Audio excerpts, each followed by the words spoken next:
Hello दोस्तों, कैसे हैं आप सब। आज मैं आपके लिए हॉलीवुड की एक शानदार हॉरर मूवी को एक्सप्लेन करने वाला हूं। तो चलिए शुरू करते हैं। मूवी सिंपलर प्रेजेंट करता है एबिगेल।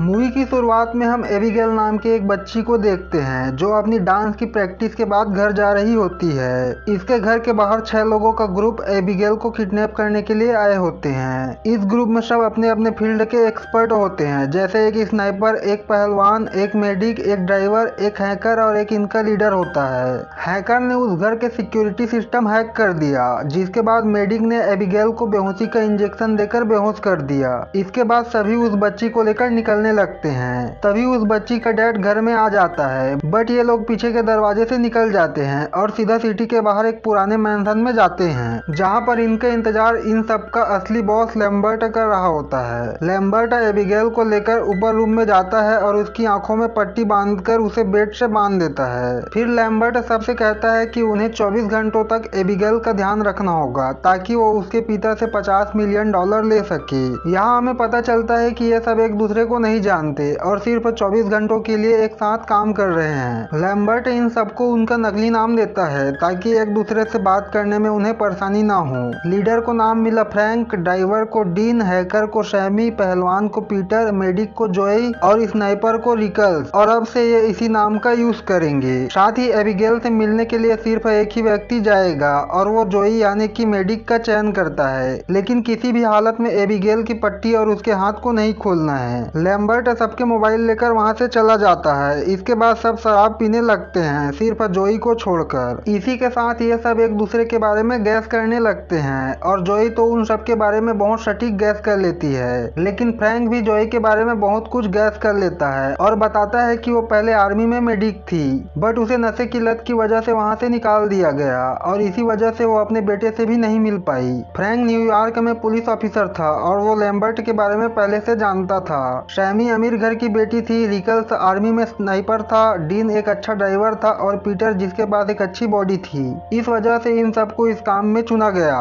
जोई एबिगेल को देखने जाती है और उसे रोता हुआ देखकर पिघल जाती है, क्योंकि उसका भी एबिगेल की उम्र का ही एक बच्चा होता है और वो यहाँ पर एबिगेल की पट्टी को खोल देती है। साथ ही साथ उसकी हथकड़ियों को निकालकर उसके हाथों को आगे करके बांध देती है और उससे कहती है कि वो उसे कोई नुकसान नहीं पहुंचाएगी। तब एबिगेल बताती है कि उसके डैडी उससे प्यार नहीं करती और उन्हें एक भी पैसा नहीं देने वाला। अब जोई नीचे जाने लगती है। तब एबिगेल उसे सबको अपनी अपनी रक्षा करने को कहती है। जोई ये सब बात फ्रैंक को आकर बताती है। फ्रैंक एबिगेल के रूम में जाता है और अपने फेस को कवर करके एबिगेल को गन पॉइंट पर लेता है और उसके बाप के बारे में पूछता है। एबिगेल डर के मारे अपने पिता का नाम बता देती है, जो कि क्रिस्टोफ लजार होता है, और ये नाम सुनते ही फ्रैंक के होश उड़ जाते हैं, क्योंकि क्रिस्टोफ लजार वहाँ का सबसे बड़ा क्राइम बॉस होता है। लोग उसे एक अर्बन लेजेंड मानते हैं और वो चाहे तो उन सबको एक झटके में ही खत्म कर सकता है। इसलिए फ्रैंक सब कुछ छोड़कर वहाँ से जाने लगता है, बट बाकी लोग उसे रोकते हैं और पूछते हैं कि मामला क्या है। तब फ्रैंक एबिगेल के बाप के बारे में बताता है, जिससे सब लोग डर जाते हैं और वहाँ से जाना चाहते हैं। लेकिन प्रॉब्लम यह था कि एबिगेल ने फ्रैंक का चेहरा देख लिया था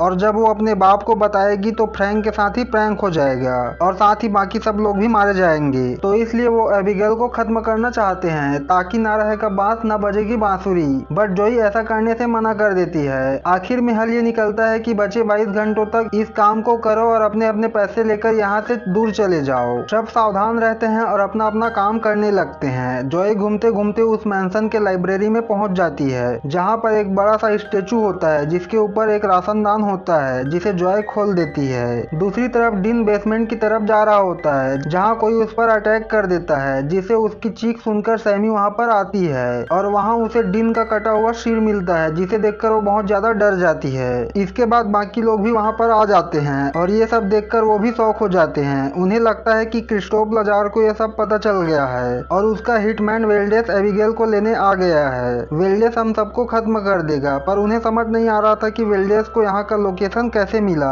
उन्हें लगता है कि लैम्बर्ट उसके साथ मिल गया होगा। वो सब एबिगेल को चेक करने जाते हैं, पर वो तो रूम में ही होती है। ये सब देखकर रिकल्स वहाँ से जाने लगता है, बट मेन डोर के आगे एक मजबूत गेट आ जाता है, जिसे खोलने की बहुत कोशिश करता है, पर इस छेड़छाड़ की वजह से उस घर का सिक्योरिटी सिस्टम स्टार्ट हो जाता है, जिसके कारण अब सभी खिड़कियों को भी लोहे की बड़ी बड़ी प्लेट्स ने कवर कर लिया। यानी कि अब सब के सब इस मेंशन में फंस चुके हैं लैम्बर्ट ने उन सबको फंसवा दिया। जोई एबिगेल के पास जाकर पूछती है कि उसके और फ्रैंक के अलावा इस रूम में और कोई आया था क्या। तब एबिगेल बताती है कि फ्रैंक उसके डैड का ही आदमी है और वो ही वेल्डेस है। जोई रिकल्स के साथ मिलकर प्लान बनाती है कि वो बाकी सबको मारकर यहाँ से निकल जाएंगे। रिकल्स के थोड़े आगे जाते ही कोई उसे नोच नोच कर मार डालता है। जोई ये सब देख भी नहीं पाती। इसके बाद वो सीधा फ्रैंक से जाकर भिड़ जाती है, लेकिन फ्रैंक समझ गया था कि एबिगेल हम सब में फूट डलवा रही है और एक दूसरे से लड़वा रही है, इसलिए वो सीधा एबिगेल को खत्म करने जाता है।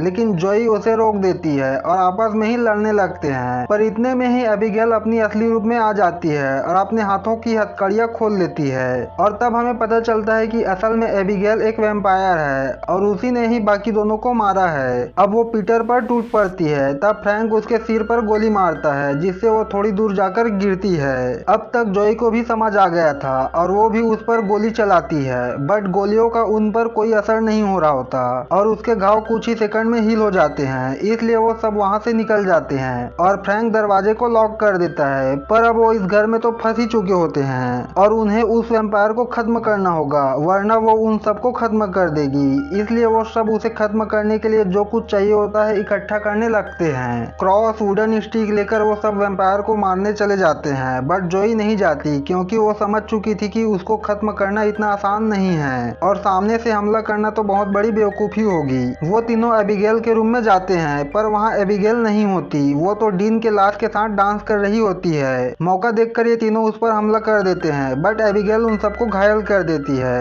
वो तीनों अपनी जान बचाकर वहाँ से भागते हैं। उन्हें समझ आ गया था कि उस वैम्पायर को क्रॉस या फिर वुडन स्टिक से खत्म नहीं किया जा सकता। तभी जोई को याद आता है कि एबिगेल को बेहोश किया जा सकता है, इसलिए वो बेहोशी के इंजेक्शन को लेकर अलग अलग होकर एबिगेल को ढूंढने लगते हैं। इसी बीच सैमी एक चमगादड़ से डरकर लाशों के एक पूल में गिर जाती है, जिसे देखकर वो बहुत ज्यादा डर जाती है। दूसरी तरफ फ्रैंक उसकी चपेट में आ चुका था। तभी सैमी एबिगेल को पकड़ लेती है, लेकिन वो उसके हाथ को काट लेती है और फ्रैंक के टांग पकड़कर हवा में उड़ने लगती है। तभी पीटर उसे कूदकर पकड़ लेता है और जोई उसे इंजेक्शन लगाकर बेहोश कर देती है और फिर चारों मिलकर उसे एलिवेटर में बंद कर देते हैं। कुछ समय बाद उसे होश आ जाती है और तब वो बताती है कि लैम्बर्ट उसके लिए ही काम करता है और उसने ही उन सबको फंसवाया है, क्योंकि उन सब ने किसी न किसी तरीके से उसके डैड का नुकसान किया है। जैसे सैमी ने अकाउंट हैक करके पैसे चुराए थे, पीटर ने भी पैसे चुराए थे, फ्रैंक ने उसके 3 पार्टनर को अरेस्ट किया था और जोई ने नशे में एक व्यक्ति का ऑपरेशन किया था, लेकिन उसका नस कट गया, जिसकी वजह से उसकी जान चली गई और वो व्यक्ति उसके डैड का ही आदमी था। तो एबिगेल उन सब व्यक्तियों को जिसके कारण उनके डैड का नुकसान हुआ था उसे प्लान बनाकर यहाँ लाती है और खत्म करती है, ताकि खुश होकर उसके डैड उससे मिलने आए और वो उसे शाबाशी दे। और ये काम वो कई सालों से कर रही है, जिसके कारण उस घर में लाशों के ढेर जमा हो गए थे।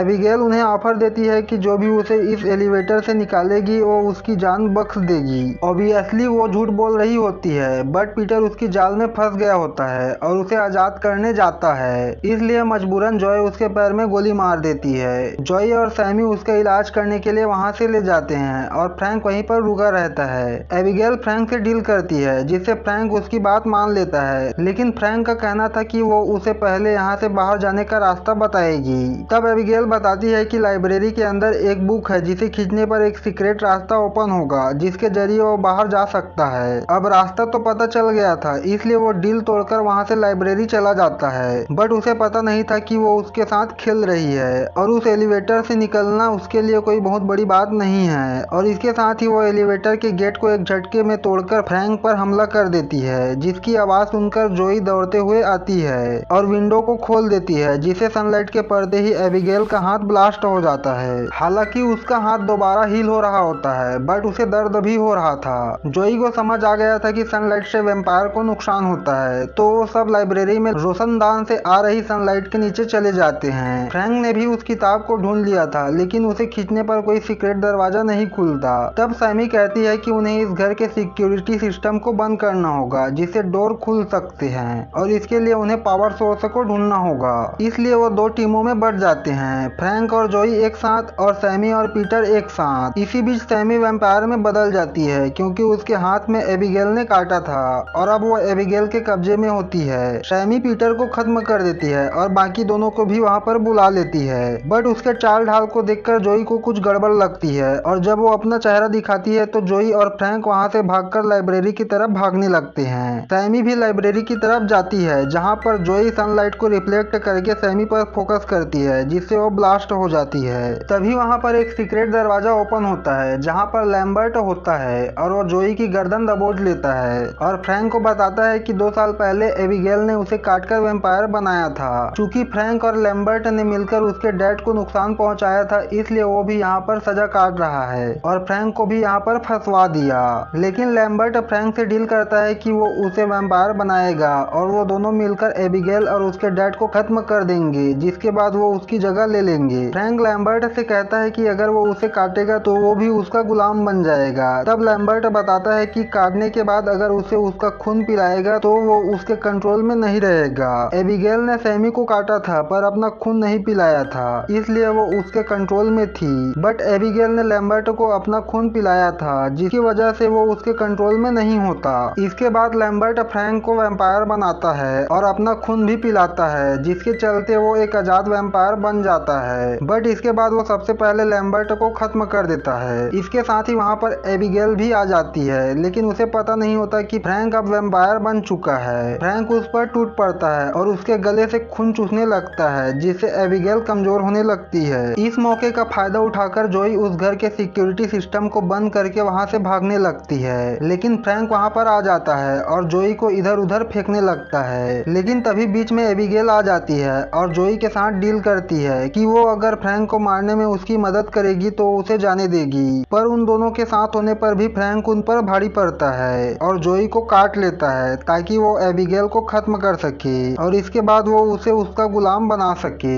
उसे लगता है कि जोई अब उसके कंट्रोल में है और अब वो उसे आदेश देता है कि एबिगेल को खत्म कर दे, लेकिन वो सिर्फ नाटक कर रही होती है और मौका पाकर फ्रैंक पर ही अटैक कर देती है जिसमें एबिगेल भी उसका साथ देती है और दोनों मिलकर फ्रैंक को खत्म कर देते हैं। इसके बाद एबिगेल बताती है कि वैम्पायर के पास बहुत सी अलग अलग शक्तियां होती है बट उस शक्तियों का यूज करने में बहुत समय लगता है, इसलिए फ्रैंक जोई को कंट्रोल नहीं कर पाया और उसके खत्म होते ही उसके काटने का असर भी खत्म हो गया, यानी कि जोई अब नॉर्मल हो गई थी। इसके बाद डील के मुताबिक एबिगेल जोई को जाने देती है, लेकिन तब उसका डैड वहां पर आ जाता है जो कि जोई का खून पीना चाहता था, बट एबिगेल ने पूरी बात बताई जिससे वो जोई को आदर पूर्वक जाने देता है। इसी के साथ इस मूवी की कहानी खत्म होती है। तो दोस्तों ये थी एबिगेल मूवी की स्टोरी। ये मूवी वैम्पायर पे बेस्ड है जिसमें एक वैम्पायर लड़की एबिगेल को दिखाया गया है जो शरीर से तो बच्ची थी बट उसकी एज कई 100 साल होगी, जो कि अपने डैड को खुश करने के लिए उसके दुश्मनों को खत्म करती है। आपको यह स्टोरी कैसी लगी कमेंट कीजिए, साथ ही लाइक और शेयर भी कीजिए और ऐसे ही मूवी की स्टोरी जानने के लिए चैनल को सब्सक्राइब कीजिए। तो मिलते हैं एक नई मूवी के साथ, तो अभी के लिए थैंक यू फॉर वॉचिंग।